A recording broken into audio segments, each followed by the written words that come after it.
నిజంగా I like him అందిరా Sharada? ఇంకోసారి అడిగితే కొడతాను రాసుకెళ్ళి. ఐ లైక్ హిమ్ అని అంది. వాళ్ళ అమ్మగారు ఒప్పుకుంటే పెళ్లికి అభ్యంతరం లేదని అంది. అరే తనతో ప్రైవేట్ గా మాట్లాడాలంటే కాలేజీలో కుదరటం లేదురా. ఇంటికి వద్దామంటేనేమో మీ దూర్వాసుడు సుచ్చేస్తాడని భయం. ఏం చేయాలో తోచావట్లేదురా ప్రదీప్. ఓ పని చేయరా, రోజు ఆశ్రమంలో యోగాసనాలు అవి వేయడానికి చాలా మంది వస్తూ ఉంటారు. నువ్వు వాళ్ళతో చేరిపో. యోగాభ్యాసం చేస్తున్నావు అంటే మా నాన్న నిన్ను మెచ్చుకుంటారు కూడా. Correct. Thank you very much for the nice suggestion రా. రేపటి నుంచి మొదలెడతాను చూడు. శీర్షాసనంతో దేవి అదే దేవి ఉపాసన.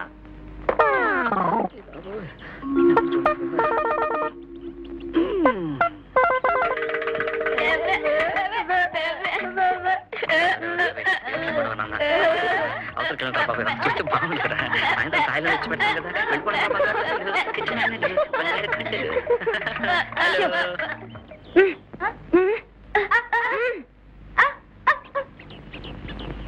ఇలా సర్కస్ చేస్తున్నారేమిటండి? మీకోసం. నా కోసమా? అవును శారద గారు, నిన్న రాత్రి మీరు ప్రదీప్తో అన్న మాటలన్నీ నాకు తెలిసాయి. ఆ ఆనందంలో సూర్యుని కెళ్ళీలా నమిలేయాలని, చంద్రుడిని కోవా బిళ్ళలా తినేయాలనిపించింది. మీకు థ్యాంక్స్ చెప్దామంటే మీరు కాలేజీకి రానేలేదు. మా అమ్మకు ఒంట్లో బాగుంటలేదు. గుండె నొప్పని తెలిసింది. ప్రదీప్ చెప్పాడు. చాలా బాధపడ్డాను. ఇగో మందులు తీసుకొచ్చాను. ఎన్నెందుకండి? వేసుకోవడానికా, షాప్ పెట్టి అమ్ముకోవడానికా? ఇంకా తెద్దామని అనుకున్నాను, కానీ కొట్టో లేవన్నారు. పైదిపై ఈ ఆవరణలోకి రావడానికి నాకు చిన్న అడ్డుంది శారద గారు. ఏంటది? క్రితం జన్మలో వీరభద్రం గారు నేను పులి మేక అయి ఉంటాం. నేను కనపడగానే ఆయన కళ్ళు ఇలా పెట్టి పళ్ళు పటపటా నోరుతారు. అందుకే ఇలా ఆసనాలు అవి వేసి ఆయన ప్రసన్నం చేసుకుని ఆ రూట్లో మీకు దగ్గర అవుదామని. ఇంకానా? ఇంకెంత దగ్గర అవుదామని?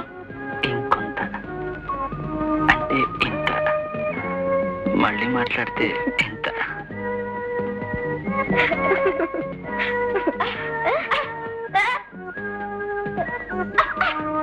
మనం ఎప్పుడు ఇలాగే ఉండిపోవాలి. ఏమిటి ఏమిటి చెత్తంతా? అయ్య బాబోయ్, వచ్చేస్తోంది దుర్వాసన సుత్తి. ఆ చెట్టు ఏమిటే నీళ్ళగా ఎండిపోయి ఏడుస్తుంది?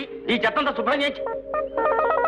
ఎవడయ్యవాడు తల్లకిందులుగా తగలబడ్డ సుంట కోతి వదలా? మన నరేషేనండి అయ్యా.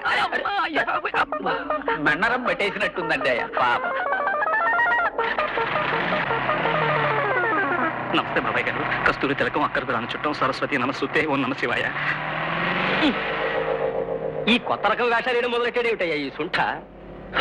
వీణ్ణి ఈ దేశాన్ని బాగు చేయడం నా వల్ల కాదయ్యా బాబు, నా వల్ల కాదు. వద్దండి అయ్యా బాబు, సుత్తి తీయకండి. ఈ దేశాన్ని బాగు చేయడానికి తమరే మూల పురుషులే.